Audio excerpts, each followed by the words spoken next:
In nomine Patris et Filii et Spiritus Sancti. Amen. Magandang umaga sa ating lahat, saan man panig ng buong mundo. Mga nakikinig at nanonood ngayon, atin naman pakinggan ang mabuting balita ng Panginoon ayon kay San Lucas. Glory to you, Lord Jesus Christ. Noong panahong iyon, pumasok si Jesus sa templo at kanyang ipinagtabuyan ang mga nagtitinda. Sinabi niya sa mga ito, nasusulat, ang aking bahay ay tatawaging bahay dalanginan. Ngunit ginawa ninyong pugad ng mga magnanakaw. Araw-araw, si Jesus ay nagtuturo sa loob ng templo.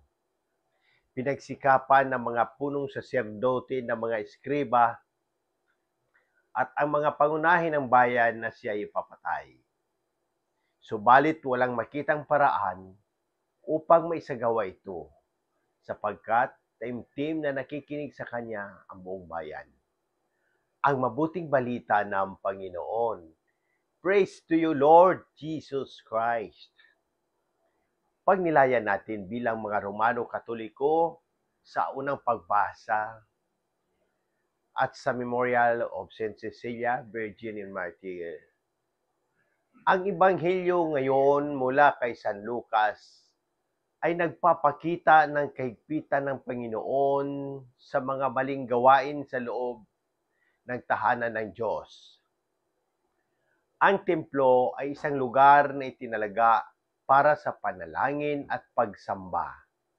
Ngunit nagamit ito bilang lugar ng kalakalan. Ang pangyayaring ito ay nagpapakita ng panawagan sa atin na igalang ang kabanalan ng simbahan. Gayon din ang ating sariling katawan bilang templo ng Espiritu Santo.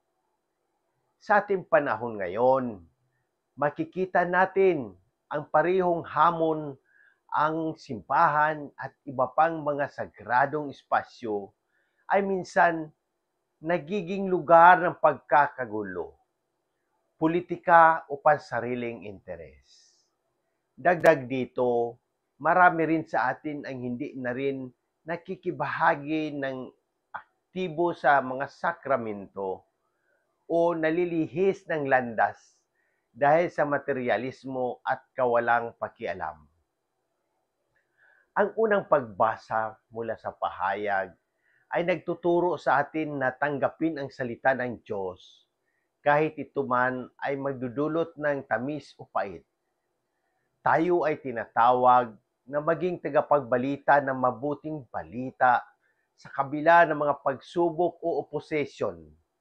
Tulad ni Jesus na nagpatuloy sa pagtuturo sa templo, tayo rin ay tinatawag na maging matatag sa ating pananampalataya. Upang maging karapat-dapat sa kaharian ng Diyos, kinakailangan nating una, maging tapat sa ating mga panalangin at sakramento. Pangalawa, itama ang ating mga maling gawi at maging tapat sa Diyos sa ating trabaho, tahanan at komunidad. Magbahagi ng pananampalataya sa iba, tulad ng ginawa ni San Cecilia na naging tapat sa kanyang bukasyon bilang martir sa kabila ng mga pagsubok. Mga halimbawa ng pagkasalukuyang pangyayari.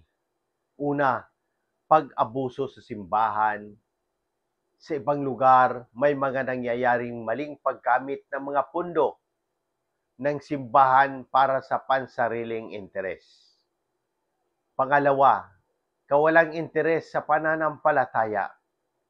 Maraming kabataan ang nalilihis mula sa pananampalataya dahil sa social media o impluwensya ng sekular na mundo. Pangatlo, mga martir sa panahon ngayon.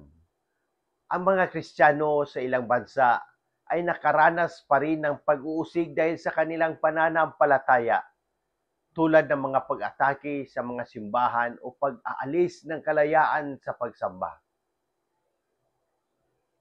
Manalangin tayo para sa lahat ng tao.